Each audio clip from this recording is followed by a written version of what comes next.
بسم اللہ الرحمن الرحیم۔ السلام علیکم۔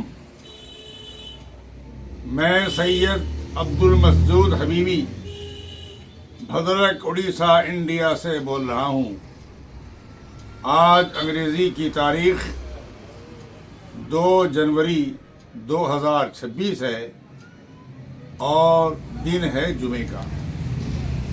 میرا موضوع ہے نمازی اور حاجی۔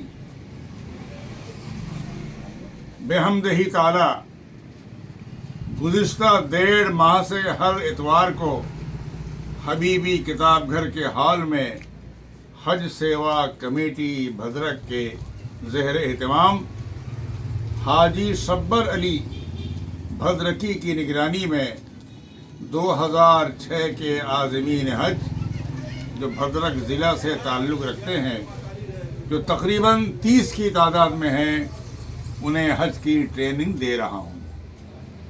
ہم سے سوال کیا گیا، ایک مسلمان سینکڑوں اور ہزاروں بار نماز پڑھتا ہے، اسے کوئی نماز کہہ کر بلاتا نہیں ہے، اور یہ ایک بار کوئی حج سے آ گیا تو اسے حاجی صاحب کے نام سے یاد کرتے ہیں، ایسا کیوں؟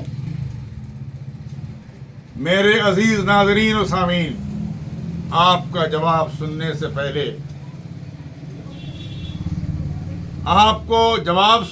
پہلے چند تمہیدی کلمات سماعت فرمائیں۔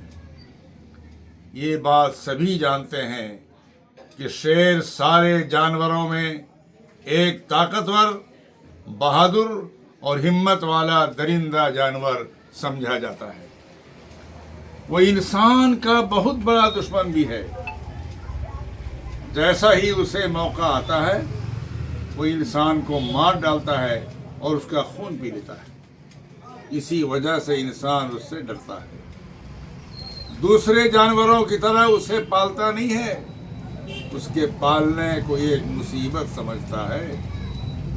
چڑیا خانے میں شیر کو ایک بڑے لوہے کے پنجرے میں رکھا جاتا ہے، کہیں یہ انسان کو گزند نہ پہنچا دے۔ انسان کے دیکھنے اور سمجھنے کے لیے اسے سامنے لایا جاتا ہے۔ آپ نے سنا ہوگا، چند سال پہلے دلی میں ایک لڑکا چڑیا خانے میں لوہے کے گریل سے نیچے گر گیا۔ شیر نے اس پر حملہ کر کے اس کا کام تمام کر دیا۔ دیکھنے والے دیکھتے رہ گئے، اسے شیر کے چنگل سے بچا نہ سکے۔ اور ایک جانور ہے گدھا، وہ انسان کی بڑی خدمت کرتا ہے، بوجھ ڈھونے میں مدد کرتا ہے، اس سے مالک کی کمائی ہوتی ہے۔ وہ انسان کا بڑا مددگار ہے اور خوب محنت کر کے اپنے مالک کی ضرورتوں کو پوری کرتا ہے۔ وہ محنت سے کبھی جی نہیں چھوڑتا۔ ہاں، ایک بات قابل غور، شیر انسان کو نقصان پہنچاتا ہے، انسان اس سے خوف زدہ رہتا ہے۔ جب انسان کو پتہ لگتا ہے کہ انسانی آبادی میں شیر آ گیا ہے تو دروازہ بند کر کے خود کو گھر کے اندر بند ہو جاتا ہے۔ لیکن گدھے سے کوئی خطرہ نہیں ہے۔ صورتحال یہ ہونے کے باوجود انسان اپنے نام کے ساتھ لفظ شیر ملا کر کیوں رکھتا ہے؟ کوئی شیر محمد، شیر علی، شیر خان وغیرہ وغیرہ۔ گدھا جو ایک وفادار اور محنتی جانور ہے، وہ انسان کو فائدہ پہنچاتا ہے، اس کی کمائی میں مدد کرتا ہے، اس کی کمائی سے اس کا گزر بسر ہوتا ہے، اس کے نام سے اپنا نام کیوں نہیں رکھتا؟ کیا اس کی وجہ ہے؟ مثلاً گدھا خان، گدھا محمد، گدھا علی وغیرہ نام نہیں رکھتا، نہ فارسی میں، نہ انگلش میں، نہ عربی میں۔ فارسی میں گدھے کو خر کہتے ہیں، عربی میں حمار کہتے ہیں، انگلش میں آس اور ڈونکی کہتے ہیں۔ اس کا جواب ہی دیا جا سکتا ہے، اس میں کوئی شک نہیں، گدھا اپنے مالک کو مدد کرتا ہے، اس سے مالک کو کوئی نقصان، کوئی خطرہ نہیں ہے۔ جہاں تک مدد کی بات ہے، ایک 5 سال کا بچہ بھی مدد کر سکتا ہے، لیکن شیر اپنی خداداد قوت، ہمت اور بہادری میں بے مثال ہے۔ خدائے قدیر نے اسے ایسی طاقت عطا کی ہے، ہاتھی جیسے عظیم الجثہ جانور کو ایک تماچا جب مارتا ہے تو وہ گر جاتا ہے۔ انسان اپنی طاقت، بہادری اور ہمت میں شیر کی طرح بننا چاہتا ہے۔ اسی وجہ سے انسان خود کو شیر کی طرف نسبت کر کے اپنا نام شیر رکھنا چاہتا ہے۔ اب ذرا آپ کو دوسری طرف لے جانا چاہتا ہوں۔ جو آپ کا سوال ہے کہ نماز پڑھنے والے کو نمازی کیوں نہیں کہتے، اور ایک بار حج کر لیا تو وہ حاجی ہو گیا، اسے لوگ حاجی کے نام سے پکارتے ہیں۔ ایک دیندار مسلمان 5 وقت نماز پڑھتا ہے۔ اگر جاڑے کا موسم ہے تو ٹھنڈے پانی سے وضو کرتا ہے، موسم گرما ہے تو کبھی گرم پانی سے وضو کرتا ہے۔ بارش ہو یا جاڑا یا ہو گرمی، مسجد پہنچ کر باجماعت نماز پڑھتا ہے۔ 5 نمازوں کے علاوہ تراویح، عیدین اور دیگر نمازیں پڑھتا ہے، لیکن بیچارے اس نماز خواہ کو کوئی نمازی کے نام سے نہیں بلاتا۔ یہ بھی دیکھا جاتا ہے اگر نمازی نیا ہے، نماز پڑھنے کی بنیاد پر آپ اسے نمازی صاحب کا اگر پکاریں تو برا مان لیتا ہے اور وہ اسے مذاق سمجھتا ہے، آپ سے لڑنے بھڑنے کے لیے تیار ہو جاتا ہے۔ نماز فرض ہے اور صاحب استطاعت پر حج بھی فرض ہے، لیکن ایک عازم حج جب حج کر کے آتا ہے تو لوگ اسے حاجی کہہ کر پکارتے ہیں، اور اس سے حاجی خوش ضرور ہوتا ہے اور پکارنے والا بھی خوش ہوتا ہے۔ کچھ لوگوں کے ذہن میں سوال پیدا ہوتا ہے کہ ایک عازم حج 1 ماہ مکہ و مدینہ شریفین میں ٹھہرتا ہے، حج و زیارت سے واپس لوٹتا ہے، تو لوگ اسے حاجی کے نام سے کیوں بلاتے ہیں؟ حج کر لینے سے اسے کون سی عظمت حاصل ہو جاتی ہے؟ اور ایک نمازی اور حاجی کے ساتھ سلوک میں اتنا فرق کیوں ہے؟ میرے سامعین و ناظرین، نماز ہو یا روزہ، حج ہو یا زکوٰۃ، یہ سب ملے ہیں میرے آقا کریم صلی اللہ علیہ وسلم کے صدقے و تحفے سے۔ جس ذات کے وسیلے سے یہ ساری چیزیں ملی ہیں، ایک حاجی وہاں حاضر ہو کر اپنے ماتھے کی آنکھوں سے ان کی قبر انور کی فضا کو دیکھتا ہے، قریب پہنچ کر وہاں سلام پیش کرتا ہے، صحابہ کرام اور ازواج مطہرات کی قبروں کی زیارت کر کے وہاں فاتحہ پڑھتا ہے، شہداء احد کی قبروں کی زیارت کرتا ہے، مدینہ شریف میں مسجد قبلتین اور مسجد قباء میں حاضر ہو کر وہاں نماز ادا کرتا ہے، مسجد نبوی میں 40 وقت کی نماز ادا کرتا ہے، وہاں بیٹھ کر قرآن مجید کی تلاوت کرتا ہے۔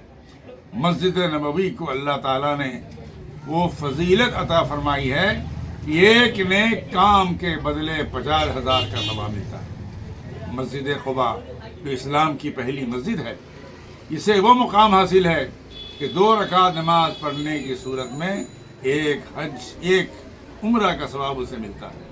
الحمدللہ ایک حاجی ان چیزوں سے استفادہ کرتا ہے۔ ایک حاجی سفر کی صعوبتیں برداشت کرتے ہوئے مکہ پہنچتا ہے، لاکھوں روپے خرچ کرتا ہے، خانہ کعبہ کی زیارت کرتا ہے۔ یہ وہ اللہ کا گھر ہے جس کی تعمیر میں فرشتوں نے حصہ لیا، اپنے اپنے وقت میں نبیوں انبیاء کرام نے تعمیر فرمائی۔ وہاں جنت سے آئے ہوئے 2 پتھر ہیں، ایک ہے سنگ اسود جسے حاجی بڑے ادب سے چومتا ہے، ایک ہے مقام ابراہیم جس پر کھڑے ہو کر حضرت ابراہیم علیہ السلام نے کعبے کی تعمیر فرمائی تھی۔ اسی پتھر میں حضرت ابراہیم علیہ السلام کے قدموں کے نشان ہیں۔ ایک حاجی اس کی زیارت کرتا ہے، اس کے سامنے نماز واجب الطواف پڑھتا ہے، وہاں حتیم کے اندر نماز پڑھتا ہے جو کعبہ کا ایک حصہ ہے۔ طواف میں مستجاب کے قریب جو دعائیں کرتے ہوئے گزرتا ہے، وہاں 70,000 فرشتے اس کی دعاؤں میں آمین کہنے کے لیے مقرر ہیں۔ خاص وہاں حاجی وہاں آب زمزم پیتا ہے جو حضرت اسماعیل علیہ السلام کے قدموں کی برکت سے نکلا تھا۔ آج ایک دنیا اس سے سیراب ہوتی ہے، حاجی پیتا ہے اور بدن میں لگاتا ہے۔ ایک مسلمان ساری دنیا کے مسلمانوں کے ساتھ مل کر طواف کرتا ہے، طواف میں استباء کرتا ہے اور رمل کرتا ہے، اسے ایک الگ سرور ملتا ہے۔ یہ ایک ایسا سرور ہے حاجی زندگی بھر اسے یاد کرتا ہے۔ وہاں صفا مروہ میں سعی کا لطف اٹھاتا ہے، اس سے حضرت حاجرہ کی یاد تازہ ہو جاتی ہے۔ عرفات میں قیام کرتا ہے جہاں جنت سے الگ ہونے کے بعد حضرت آدم اور حوا علیہ السلام ایک دوسرے سے وہاں ملے تھے۔ ایک حاجی عرفات میں قیام کے دوران رو رو کر وہاں دعائیں مانگتا ہے، اپنے گناہوں کو دھوتا ہے۔ اور حاجیوں سے متعلق نبی کریم علیہ السلام نے فرمایا، حج اور عمرہ کو محتاجی اور گناہوں کو ایسے دور کرتے ہیں، حج اور عمرہ محتاجی اور گناہوں کو ایسے دور کرتے ہیں جیسے آگ کی بھٹی لوہے چاندی اور سونے کے میل کو دور کرتی ہے۔ اور فرمایا، عرفہ کے دن جب حاجی وہاں وقوف کرتا ہے تو اس کے بدلے اللہ تعالیٰ اس کے گناہ ریت کے برابر ہوں، بارش کے قطروں کے برابر ہوں، سمندر کے جھاگ کے برابر کیوں نہیں ہوں، معاف فرما دیتا ہے۔ کسی حاجی کی موت سفر میں ہو جائے تو ہر سال اسے حج کا ثواب اللہ تعالیٰ دیتا ہے۔ میرے عزیز ناظرین و سامعین، اب تو آپ نے یقیناً سمجھ لیا ہوگا کہ نماز پڑھنے والے کو نمازی کے نام سے کیوں نہیں پکارتے، اور حج کے بعد ایک حاجی کو حاجی کے نام سے کیوں یاد کرتے ہیں۔ بلا تمثیل گدھے کی بہت سی خدمات کے باوجود انسان اپنے نام کے ساتھ لفظ گدھا ملا کر نہیں رکھتا ہے، لیکن شیر کو جو نمایاں فضیلت حاصل ہے اور اس کی قابل قدر خوبیوں کی بنیاد پر ہر انسان فخر کرتا ہے اور اپنے نام کے ساتھ لفظ شیر ملاتا ہے۔ یہی وجہ ہے حضرت علی رضی اللہ تعالیٰ عنہ کو ان کی خداداد قوت اور طاقت کی بنیاد پر شیر خدا اور اسد اللہ کہا جاتا ہے۔ نمازی کو نمازی کے نام سے پکارتے نہیں ہیں، حاجی کو اس کی بڑی فضیلت کی بنیاد پر اسے حاجی کہا جاتا ہے۔ حجاج کرام زندہ باد، ان کی فضیلتیں پائندہ باد۔ السلام علیکم۔ اگر میرا یہ بیان پسند آئے تو نیاز مند کو یاد کریں، میرا نمبر یاد رکھیں 9437016097۔ اس سے پہلے میرے 20 بیان ہو چکے ہیں، آپ اسے سن سکتے ہیں۔ السلام علیکم۔